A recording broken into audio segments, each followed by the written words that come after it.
Hello. जी गुरु जी। हाँ।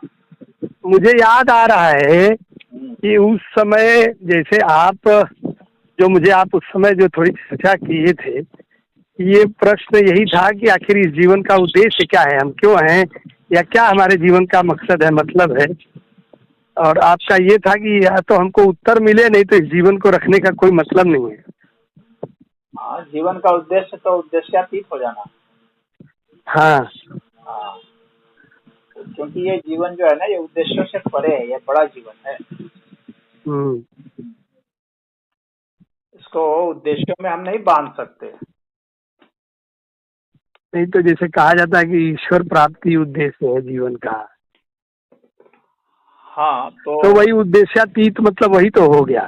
तो ईश्वर प्राप्ति तभी होती है जब उद्देश्यातीत अवस्था आती है। हाँ हाँ हाँ। हाँ, तो ईश्वर प्राप्ति को उद्देश्यातीत समझना चाहिए। वो हम्म। क्या कहते हैं, भक्ति भावना की टर्मिनोलॉजी में हम लोग कहते हैं ईश्वर प्राप्ति।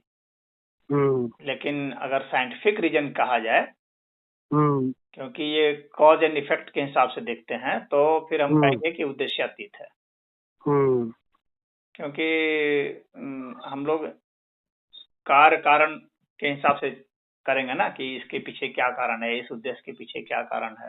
हाँ, तो उस भाषा में जब हम करते हैं, क्योंकि ये भाषा की मिलावट हो जाने से दिक्कत होती है, तो वो विज्ञान की भाषा में अगर बात करेंगे तो उद्देश्यातीत हो जाना। फिलॉसफी की भी भाषा में बात करेंगे तो वही है, उद्देश्यातीत हो जाना। माने कार्य कारण संबंधों से परे चले जाना। हाँ, परे चले जाना। तो वो है कालातीत हो जाना। ये सब जो है ना, ये सब सब वैज्ञानिक सिद्धांत है इस तरह से। और अगर हम भक्ति की भावना में बात करते हैं तो ही हम कहते हैं कि ईश्वर की प्राप्ति। हाँ, या योग की भाषा में बात करते हैं तो कहते हैं मोक्ष, कैवल्य, ये सब कहते हैं। हाँ, वस्तुतः वह सिर्फ अलग अलग शब्दावलियां हैं। माने इस सब का मतलब मकसद एक ही है कि ये जो सांसारिक जो जीवन चक्र है, इसको माने इससे परे की स्थिति को सोचना, जो कुछ भी ये मेटेरियलिस्टिक तौर पर दिख रहा है। हाँ, मतलब ये इंद्रियां इंद्रियां जिसको हम लोग महसूस करते हैं, इंद्रियां, उन इंद्रियों से हाँ। परे की जो सत्ता में चल करके महसूस कर लेना। अगर हम हम्म। साधना के लिहाज से बात करें तो हम्म। साधना की शब्दावली में बात करें हम्म। तो हम लोग जो दुनिया मेटेरियलिस्टिक उसी को ना कहते हैं कि जो मैटर हो, जो बदल रहा हो, और जो हम लोग की इंद्रियां महसूस करती हो। तो इन इंद्रियों से महसूस करने वाली अवस्था से आगे चले जाना, और जो पदार्थ हैं जो लगातार बदलते हैं उससे आगे चले जाना, जहां पर कि कोई बदलाव अब नहीं हो सकता, संभव ही नहीं है बदलाव, बदलाव से आगे जा चुके हैं शाश्वत अवस्था में।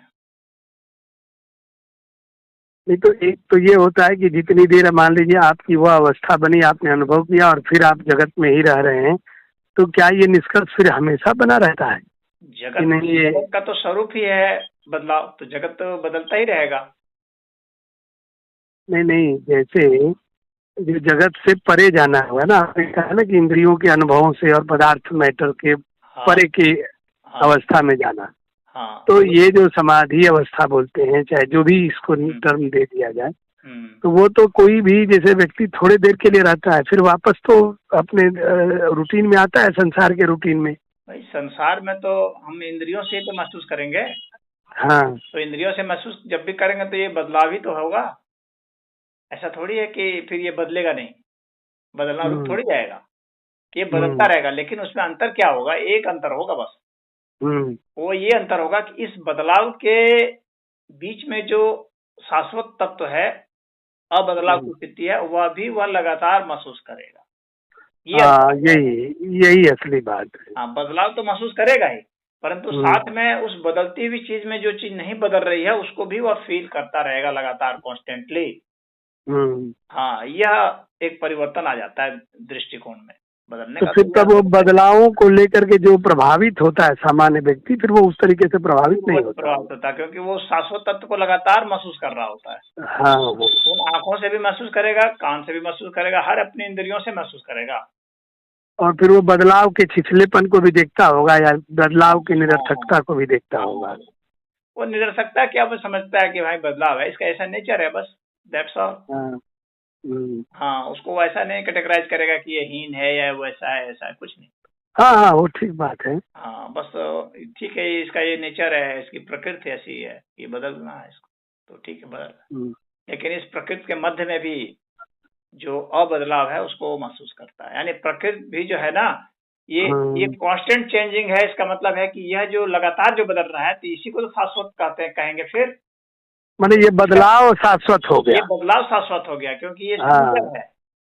बदलना तो जैसे क्षणभंगुरता हो गई, लेकिन जो बदलाव की प्रक्रिया है वो शाश्वत है। वो शाश्वत है, वो प्रक्रिया शाश्वत है। कोई रूप बदल रहा है, लेकिन बदलने की प्रक्रिया शाश्वत है, वो कभी भी रुकने वाली नहीं है और कभी शुरू नहीं हुई थी। तो फिर उसको एक बात ये अनुभव हो जाती होगी कि ये बदलाव शाश्वत है, बदलाव होते ही रहना है, तो इसलिए इस बदलाव को प्रति उसकी सहज स्वीकार्यता बन जाती है। हाँ, सहज स्वीकार्यता हो जाती है। बदलाव से उसको विरोध नहीं रहेगा और बदलाव से उसको लगाव भी नहीं रहेगा। हाँ, लेकिन फिर उसको जैसे वो आनंद इसलिए अनुभव होता है कि वो बदलाव के बीच में भी उसकी कंटिन्यूटी या जो ईश्वर तत्व को देखता अनुभव करता है, वो लगातार रहता है, कांस्टेंट। वो उसकी वजह से ही वो आनंद भाव में रहता है। माने जो जैसे बदलाव की जो प्रक्रिया है, बदलाव तो हो रहा है, लेकिन फिर आप बता रहे हैं कि उसको वो जो कांस्टेंटनेस है ईश्वर तत्व की, उसको भी अनुभव होती है। तो बदलावों को लेकर के इसलिए नहीं पीड़ित होता होगा कि वो मान रहा है कि अरे यार ये तो ऊपर का जो छिछल है ये बदल रहा है, मूल तो वैसे का वैसा ही है, वैसे का वैसा पड़ा रहता है, वो इसलिए वो आनंद में रहता है। हाँ, इसलिए वो उसको फिर वैसा भय नहीं रहता कि मर जाएंगे, क्या होगा, खत्म हो जाएंगे। तो वो जानता है कि यहाँ तो खत्म कुछ हो ही नहीं रहा है, देख रहा है हर चीज को, तो कुछ खत्म ही नहीं हो रहा है। या भौतिक तौर पर खत्म होता हुआ दिख रहा है, लेकिन वास्तव में ये खत्म नहीं हो रहा है, तो वो चेंज देख रहा है बस। हाँ, बस खाली वो चेंज देख होती है। पूरा डिस्ट्रॉय कर देना, नष्ट हो जाना, जिसको जो भाषा है ना, वो भाषा डराने वाली भाषा है कि पूरा डिस्ट्रॉय हो जाएगा, कुछ भी नहीं रह जाएगा, ऐसा वो डराने वाली भाषा है। उस भाषा से जो फिलॉसफी बनी है, उसके कारण जो भी ईश्वर है वो भयभीत कराने वाले ईश्वर है। इसलिए इस्लाम का, ईसाइयत का ईश्वर जो है ना, डराता है, क्योंकि वहाँ नष्ट हो जाता है। ऐसा नहीं करोगे तो नष्ट हो जाओगे। हाँ, नष्ट हो जाओगे। और यहाँ पर नष्ट जैसी कोई बात है नहीं, तुम चाह करके भी नष्ट नहीं हो सकते। नष्ट होने का कोई यहाँ पर सूत्र नहीं है, बस हम ये जानते हैं या नहीं जानते हैं, बस बात सिर्फ इसकी है।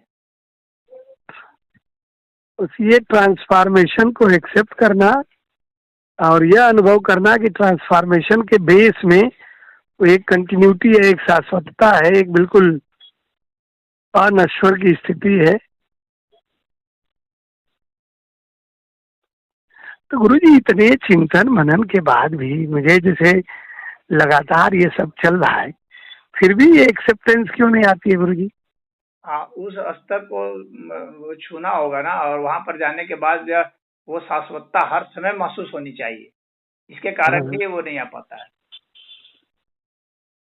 वो शाश्वतता जब हर समय महसूस होने लगेगी, हर बदलती हुई चीज में जब तुम्हारे में वो क्षमता आ जाएगी कि तुम देख सकते हो कि ये तत्व कैसे नहीं बदल रहा है, तो फिर बाकी कुछ भी नहीं रह जाता है, फिर तो हो गया।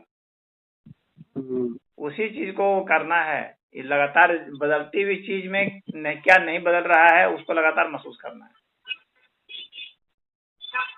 मुझे लगता है कि गुरुजी ये जब तक ये इंटेलेक्ट के लेवल पर स्वीकार नहीं होगा, तब तक और कुछ करके नहीं होगा। हाँ, इंटेलेक्ट पर तो स्वीकार्य होना चाहिए, आपको लॉजिकली इसको समझना पड़ेगा। समझने के बाद हाँ, यही मतलब मैं बात एक फील करना और एक समझ लेना, जब दोनों का सामंजस्य बैठ जाएगा, दोनों एक हो जाएगा, तो जाकर व्यक्ति जो है उसी को वास्तव में ज्ञानी ध्यानी कहते हैं। जैसे कुछ लोग कहते हैं ना कि आप सीधे बैठिए, आप ध्यान में बैठिए या बैठिए। मुझे लगता है कि हम इंटेलेक्ट के लेवल पर तो पहले एक्सेप्ट कर लें, हाँ, पहले इंटेलेक्ट के लेवल पर तो आपको सोचना पड़ेगा, तर्क करना पड़ेगा, और उसके बाद जब आप समझ जाएंगे लॉजिकली कि हाँ इस तरह से ये संभव है, उसके बाद जब आप बैठते हैं और तब उसको फील करते हैं, तब फिर जो है आपको लगता है कि जो थ्योरी हमने सोची थी बस वो यहाँ प्रैक्टिकल जस्टिफाइड है, और तब जा करके जो है आप संतुष्ट होते हैं। अन्यथा फिर आपको लगेगा अरे खाली बातें हैं, बातों का क्या। और या फिर साधना में खाली बैठे हैं तो उसमें कुछ पता चल रहा है, कुछ नहीं पता चल रहा है, वहाँ कंफ्यूजन की स्थिति हो जा रही है, क्योंकि इंटेलेक्ट लेवल पर वो सेटिस्फाइड था ही नहीं व्यक्ति, वो बैठ गया तो उसको वो रियलाइजेशन भी नहीं होता है, वो समाधि में जल्दी उसको पहुंचना मुश्किल हो जाता है। तो मैं खुद इसको अनुभव करता हूँ कि जब तक मैं इंटेलेक्ट लेवल पर प्रॉपर कन्विंस ना हो जाऊं, अच्छा कन्विक्शन बढ़ जाता है, काफी लगता है कि कन्विक्शन हो गया, तब तक जो परिस्थिति आती है वो हिला डुला देती है और फिर नीचे आ जाता है व्यक्ति, तो वो कंक्लूजन बहुत क्लियर नहीं हो पा रहा है, बस ये कहने का। हाँ, तो वह कंक्लूजन में जहाँ भी कमी है ना, वो कमी जब पूरी हो जाएगी तो ही फिर जहाँ पर समझने में दिक्कत आ रही है कॉन्सेप्चुअली, तो वहाँ पर ही तुमको समझ लेना पड़ेगा। जहाँ प्रॉब्लम है वहाँ पूछो क्या दिक्कत है, कहाँ पर। हाँ, तो मुझे जिज्ञासा इसीलिए उठी कि आपने जब उस लेवल का कमिटमेंट किया कि या तो मुझे उत्तर पाना है या तो रहना नहीं है, हाँ। तब मुझे लगता है कि ईश्वर ने और प्रकृति ने आपका सहयोग किया कि नहीं भाई उत्तर है। तो हमको लगता है लगातार आप उसी इंटेलेक्ट लेवल पर वो जो समर्पण होता है ना, वही जो शक्ति होती है ना, वह शक्ति व्यक्ति की उस ऊर्जा को ट्रांसफॉर्म करती है। हाँ, वो साहस शक्ति वो चाहिए। हाँ, वही बात मुझे भी लग रही है कि वो जैसे हम लोग क्या है तुरंत पेंडुलम हो जाते हैं, अरे ये संसार का इतना सुख है ये छूट जाएगा, या इसको छोड़ के फिर कैसे जीना, या इसमें कोई रास्ता हो तो अच्छा है। हाँ, जैसे हम लोगों के साथ होता है कि इसके भीतर ही कोई रास्ता निकालने की कोशिश करते हैं। हाँ, कि सबके साथ कोई रास्ता है क्या। हाँ, इसी में फंस जाते हैं, क्योंकि इसका मतलब है कि आपको इससे मोह है, और जब मोह है तो इसका मतलब है कि ईश्वर समझते हैं कि इसका मतलब है कि इसको अभी संसार में ही इसको जब सुख है तो उसी में रहे। हाँ, वही बात है। हाँ, और जब अभी घर फूक तमाशा देखने की हिम्मत नहीं हो पा रही है। वही तो कबीरा खड़ा बाजार में ये लुका। हाँ, वही जो घर जाते आप सुने चले हमारे साथ, उसी को मैं कह रहा हूँ कि मतलब घर फूक तमाशा देखने का जब साहस होगा, या वो जो राकेश हो, खुद को भी फूकना है। हाँ, वही फूकना हो ना तो कोई बात हो। खुद घर का मतलब वही है कि अपने नाम की जितनी चीजें सबको फूक देना चाहे, वो शरीर मन बुद्धि फिर उसका लेकर के ना उसका संबंधों से लगाव रह जाता है, ना वस्तुओं से लगाव, ना खुद से लगाव, न किसी प्रकार के भोग कामना किसी से लगा, वो एकदम। तो गुरुजी यहाँ पर गुरुजी ना एक जो सामान्य तौर पर हमारे मन में बात आती है, फिर जीवन बहुत नैराश्यपूर्ण नहीं हो जाएगा कि जब किसी से कोई लगाव ही नहीं है, कोई उद्देश्य ही नहीं है संसार का, तो फिर जीवन में सिवाय नैराश्य के क्या रहेगा, जिसको हम वैराग्य कहते हैं। तो वैराग्य थोड़ा थोड़ा नैराश्य जैसा नहीं है? वो लगता है ऊपरी तौर पर देखने से उधर से कि नैराश्य है, वह असल में एक तरह से देखा जाए तो निराशा है भी। हाँ, कि उसको, क्योंकि वो हर चीज को देख लिया ना इसमें गहराई से, अब उसको उसमें समझ गया कि अब इसमें बस इसी के तहत ही जो है मैनिपुलेट करते रहना है, जीना है। हाँ, तो वो लेकिन जब उसको उसमें रस नहीं आने लगा ना, तब तो फिर जो है वो फिर हट न जाएगा। जिसको थोड़ा बहुत उसको रस आ रहा है वो उसमें पड़ा हुआ है, इसीलिए दुनिया कई दुनिया में आदमी भटकते हैं ना, क्योंकि कुछ उसको रस आ रहा है। रामकृष्ण परमहंस कहते थे कि जो नाली का कीड़ा है वो नाली में ही सुख बदता है। वो उसी में रहता है, उसी में खुश होता रहता है, उसी में अपनी संतति बढ़ाता रहता है। हाँ, गंदा संदा खाता रहता है, तो संतान बढ़ाता है, उसमें खुश है। सुअर अपने बाड़े में खुश है, तो जब खुश है हाँ, जैसे उसको धो पोछ करके पक्की जमीन पर रख दीजिए तो वो कहेगा ना कि हमारे जीवन का मतलब क्या है, मुझे करना क्या है। मुझे न कीचड़ मिल रहा है, न मुझे बच्चा पैदा करने को मिल रहा है, न मुझे अपना संसार बनाने को मिल रहा है, तो मेरे जीवन का क्या मतलब है। तो फिर वो उसी में, तो इसलिए उसको वही मतलब रहता है, तो फिर वहीं पर रहो। वैसे के लिए ही फिर अध्यात्म होता है ना, जिसको इन में कोई अब रस नहीं आने लगा। हाँ, तो ही वही व्यक्ति फिर जो है और एक्सप्लोर करता है दुनिया में। एक्सप्लोर वही करते हैं ना जिसको अब वहां से कुछ नया नहीं मिल रहा है, तो वो सोचता है कि कुछ और अगर है क्या, अगर कुछ है तो और कहीं कुछ सोचा जाए, किया जाए। तो वैसे लोगों ने ही आध्यात्मिक रास्ता निकाला है, जिन लोगों ने ऐसा एक्सप्लोरेशन किया है कि इस संसार में तो देख लिए, अब इससे अलग कुछ है या नहीं है धरती पर, दुनिया में, तो माइंड में। तो फिर मिलता क्या है? मिलता तो फिर कुछ नहीं है ना। आप तो कह रहे हैं ना कि उसके बाद तो उसको फिर इस बदलाव के प्रति भी एक वो लगता है, एक रूटीन माइंड में हो जाता है कि अरे ये बदलाव है, हो रहा है। वो जो एक्सप्लोर तो करता है, लेकिन अंत में जो है ना, एक्सप्लोरेशन करते करते उससे भी परेशान हो जाता है। वो क्या फालतू का एक्सप्लोरेशन करते रहा। एक्सप्लोरेशन हाँ से भी अरुचि जब उसकी हो जाती है, हाँ तब जो है, तब कंप्लीट निराशा होती है। हाँ, हाँ फिर तब पूरा थक जाता है, उसको फिर कुछ भी पाने की इच्छा कामना नहीं रहती है, कुछ भी करने की कामना नहीं रहती है, न आगे जाना है, न पीछे जाना है, न ऊपर जाना है, न नीचे जाना है, बस कहीं नहीं जाना है। और तब जाकर के उसकी गति अपने आप स्वतः उसके भीतर हो जाती है। वह आध्यात्मिक दिशा है। तो फिर तब उसको आनंद कैसे प्राप्त होता है? फिर किस चीज से फिर आनंद मिलता होगा? जब वो वही उसी से ही आनंद होगा, फिर तभी आनंद होगा। आनंद तभी आता ही है जब आपको कहीं भी किसी भी तरफ से और कोई भी डायरेक्शन में आपको जाने का कोई मायने मतलब नहीं रह जाता, कोई लगाव नहीं रह जाता, कोई इच्छा नहीं रहती है। हम्म, हम्म। तो फिर वो आनंद अनुभव होता है। फिर ये जैसे ये नहीं लगता है कि अब ये हमारे इस शरीर का क्या मतलब है? नहीं, फिर उसको कोई शरीर से कोई दुराव नहीं रहता है, कोई लगाव भी नहीं रहता है, दोनों ही बात नहीं रहती है, तटस्थ हो जाता है वो ना। हाँ हाँ, तो फिर समोहम सर्वभूतेषु न मे द्वेष्यो अस्ति न प्रियः। हाँ, वो तो फिर संभव उसको की उसमें स्थिति आ जाती है। तो फिर उसमें उसको आनंद क्या मिला गुरुजी ने? जैसे वो असली बात क्या, वो क्या मिला उसको कि वो एकदम जैसे हम भाव हो गया, तो क्या मिला जिसको कहते हैं कि वो आनंद में चला गया, सच्चित आनंद स्वरूप में चला गया? हाँ, तो वो जब आनंद होता है तो उसकी तुलना बाहर संसार से कुछ भी नहीं की जा सकती। हाँ नहीं, मैंने कुछ न कुछ तो अनुभव होता है ना, जो जो संसार में व्यक्त यहाँ से नहीं हो। डिफरेंट है, अनुभव डिफरेंट होगा। वही वही उसी की बात मैं कर रहा हूँ। हाँ, तो वह जो है, चूंकि यहाँ से किसी चीज से उसका कंपैरिजन नहीं है, तो इसलिए उसको कहा नहीं जा सकता है। हाँ, उसको सिर्फ अनुभव किया जा सकता है। हम्म। हम्म। सबसे और बड़ी फिर चीज उसको समझ लो ना कि जितना माइंड में जो बर्डन है, इतने इतने हम्म, शब्दों का बर्डन, इतने इतने संबंधों का बर्डन, इतने इतने वो कर्मों का बर्डन, इतने इतने जो महत्वाकांक्षाओं का बर्डन, ये बर्डन समाप्त होते ही तुमको बहुत फील होगा हल्का सा। हाँ ये बात आपकी सही है। हाँ। ये हाँ। क्योंकि फिर वो जब वो बदलाव के प्रति निरपेक्ष भाव हो जाएगा, तो फिर तो सारा बोझ ही उतर जाएगा। वो बोझ उतरते ही फिर हाँ, व्यक्ति को जो होगा वो एक आनंद की अवस्था होगी वो।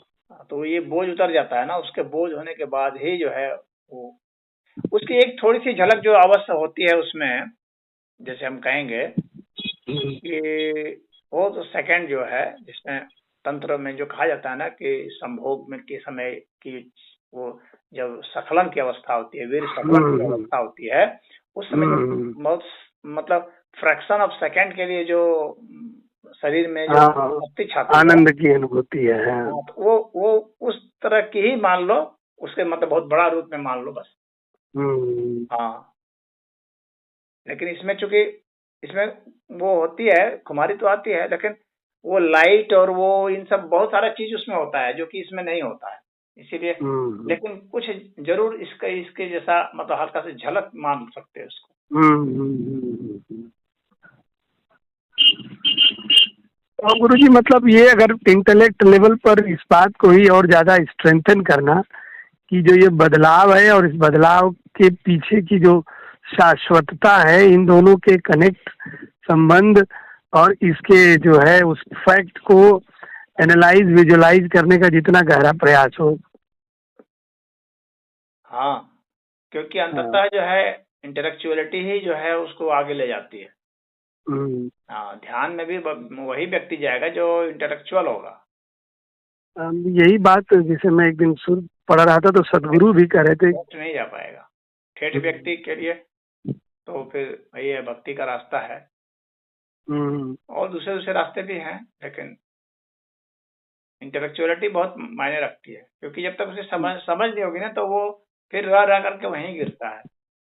हाँ, हाँ, पर या गुरुजी फिर ना वो भक्ति आदमी सुख में तो कह रहा है सब प्रभु की कृपा है, और जब विपरीत परिस्थिति पड़ी तो क्या वो उसको मान रहा है कि मैंने उसको उतना ही सहज भाव से कहे कि प्रभु की कृपा है? नहीं, कुछ लोग हैं ऐसे जो भले हाँ इंटेलेक्चुअल नहीं है लेकिन उतना उनमें समर्पण होता है, और वैसे लोग हाँ मानते हैं, ऐसे होते हैं। हाँ, उस लेवल का जब समर्पण हो जाए तो उसको कहा जाएगा।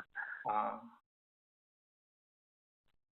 बस उसकी इंटेलेक्चुअलिटी बस इतनी है कि वो ये मान बैठा है कि बस प्रभु है और कुछ नहीं। हाँ, तो ये भी तो एक इंटेलेक्चुअलिटी आप बताते हैं ना कि यह भी एक बड़ा इंटेलेक्ट है ये। हाँ, तो वो बस इतना उच्च स्तर का इंटेलेक्ट वो एक बार स्वीकार कर लेता है, फिर बीच में हाँ वो फिर उसको बहुत सारे कार्य कारण के संबंधों के चक्कर में जंजाल में नहीं फंसता है वो। नहीं, एक बार उसने सोच लिया बस काम खत्म, फिर वो नहीं सोचेगा, कहेगा ले दे करके सब लोग को, तो जब यहीं आना तो क्या बीच के फालतू फंड के चक्कर में पड़े। हाँ, लेकिन बड़ा कठिन रहा है गुरुजी तो दिमाग एकदम वो हो जा रहा है। और बहुत जटिल, ये संसार ही बहुत जटिल है, इतना आसान थोड़ी ना कोई। हाँ, इतनी आसानी से छोड़ने वाला नहीं है गुरुजी। अरे एक छोटा सा पौधे का एक पत्ता ले लो, वही देखो कितना जटिल है। हाँ, उसकी संरचना देखो कितना जटिल है, उसकी फंक्शनिंग देखो कितना जटिल है। यहाँ एक से एक छोटी से छोटी चीज कितना जटिल है। एक तुम एटम ले लो, वो कितना जटिल है। उसके सारा कैरेक्टरिस्टिक्स और सारे उसके मूवमेंट और सब कुछ जो है, उसका रिएक्शन वगैरह कितना जटिल है। तो जटिल तो ये ब्रह्मांड जटिल ही जटिल है, ये अनंत जटिल है। हाँ, इस जटिलता से जब आदमी थक जाएगा ना तब सरेंडर करता है। हाँ, वही जो आप बोलते हैं ना कि जब आदमी थक जाएगा तभी सरेंडर, तभी करेगा, नहीं तो फिर तो दिमाग लगाता रहेगा। जब उसका दिमाग थक जाएगा, जब जानेगा कि मेरा इतना सा दिमाग है, 1.5 किलो का दिमाग है, ये 1.5 किलो का दिमाग जो है ये इस अनंत ब्रह्मांड को क्या समझेगा और क्या कर लेगा। हाँ, तब जाकर के वो कहेगा कि वासुदेव सर्वम। हाँ, अभी तो हर आदमी ये सोचता है ना कि वही श्रेष्ठ है, वो सब कुछ है, वही जो चाहे सो कर सकता है। उसको अपने कर्म पर गुमान है, ज्ञान पर गुमान है, ध्यान पर गुमान है, हर चीज पर गुमान है उसको। वो अपनी औकात नहीं देखता है कि वे मात्र 1.5 किलो का है ये दिमाग तुम्हारा। हाँ, और ऐसे ऐसे 1.5 किलो वाले तुम्हारे यहाँ पर जो है कई अरब घूम रहे हैं लोग। हाँ, तो अपने उस वास्तविक स्थिति से जब व्यक्ति परिचित होगा और स्वीकार करेगा, अपनी क्षुद्रता को स्वीकार करेगा कि हमारी अपनी क्षुद्रता को स्वीकार करेगा। इस ब्रह्मांड में हमारी हैसियत क्या है, एक मतलब एक एटम के भी बराबर नहीं है हम।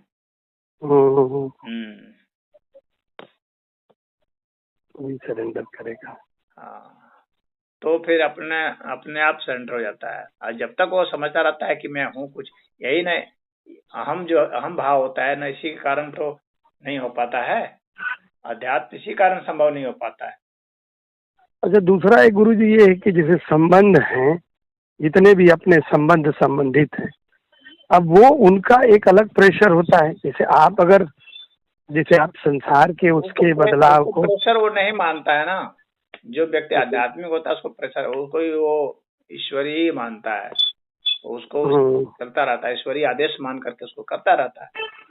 हाँ, उसको संबंध फिर बोझ नहीं लगता। हाँ, जब एक साधक है उसको जरूर बोझ लगता है, ये तो मानना पड़ेगा। हाँ, जो साधक है उसको लगता है ये लोग बाधा है, ये सब कुछ नहीं करने देते। हाँ, तो उस साधक के स्टेज पर तो ऐसा जरूर फील होता है, सिद्ध की स्टेज में नहीं होता होगा। बात नहीं होता है, फिर तो उसको मानता है कि ईश्वरी है सब, क्या है, चलो। हाँ, उसको कोई टेंशन नहीं होती है, संबंधों से, न दुश्मनी से, न कुछ नहीं, चलो सब। संत तुकाराम की पत्नी दिन रात उनको गाली देती रहती थी। हाँ, तो कहे चलो चल रहा है चलने, तो ईश्वर ही गाली दे रहे हैं अलग अलग तरीके से, इसका मजा।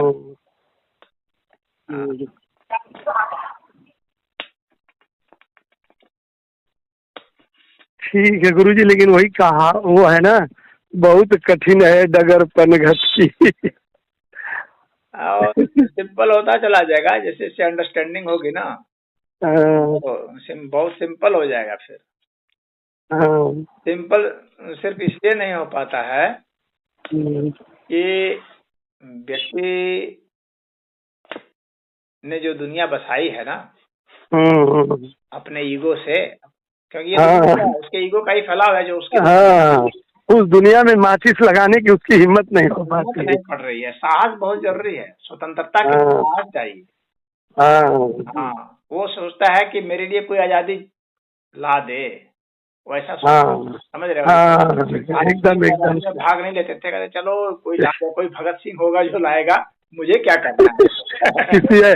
किसी आशीर्वाद से हो जाए, कृपा से हो जाए, गुरु उठा के हमको दे दे, हम यही सारी मौज करते रहे और वो भी फील कर रहे। तो ऐसे ही लोग सोचते रहे कि मुझे भगत सिंह नहीं बनना है, भगत सिंह कोई ला करके हमको दे दे आजादी, हाँ, बिना खड़क बिना ढाल, तो फिर हम एंजॉय कर। लेकिन ऐसी आजादी नहीं होती, उसको आजादी कहते हैं।